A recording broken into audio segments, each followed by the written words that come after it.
खेळ केला ह्या लोकांनी, हरिपाठाचा खेळ. आता मी 30 वर्ष लोकांच्या शिव्या खात आलो, थोड्या करता कशाला बंद करायच्या म्हणून लावून धरल्या.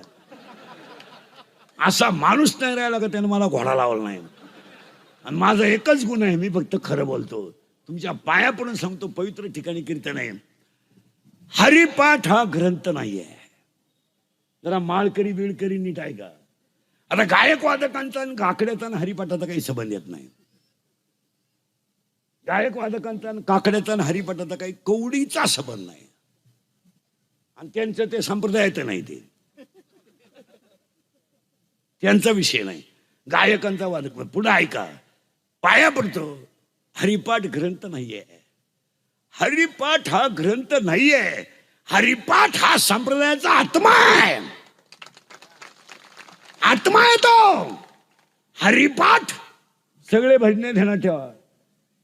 27 अभंग हरिपाठाचे कधी नाचून म्हणून आहेत, 27 अभंग कधी उड्या मारून म्हणून आहेत, आणि 27 अभंगाला कधी खालच्या दर्जाच्या चाली लावून आहेत.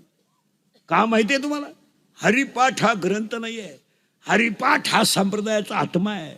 आणि हरिपाठ लिहिणार बाळ इतकं कोवळ आहे की त्याचं वय फक्त 15 वर्ष आहे. 15 वर्षाचं बाळ विश्वाची आई आहे.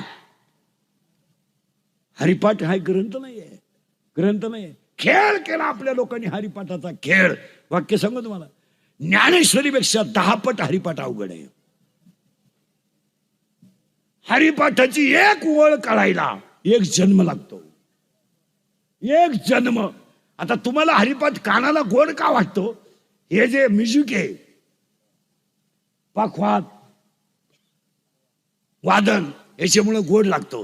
नाही तर हरिपाठ सांगून टाकू का, जिवंत मोक्ष देणारा ग्रंथ आहे. जिवंत हरिपाठ आहे तो. आणि लिहिणार बाळ इतकं कोवळ आहे की त्या बाळाचं वयच 15 वर्ष आहे. 15 वर्षाच्या बाळानं हरिपाठ लिहिलाय. म्हणून कधी ध्यानात ठेवायचं, हरिपाठ आणि काकडा गोष्ट मोक्ष देणारी आहे. हरिपाठ येतो. आता आपली हरिपाठ म्हणजे पिसाळल्यावानी हरिपाठ येते, पिसाळल्यावानी.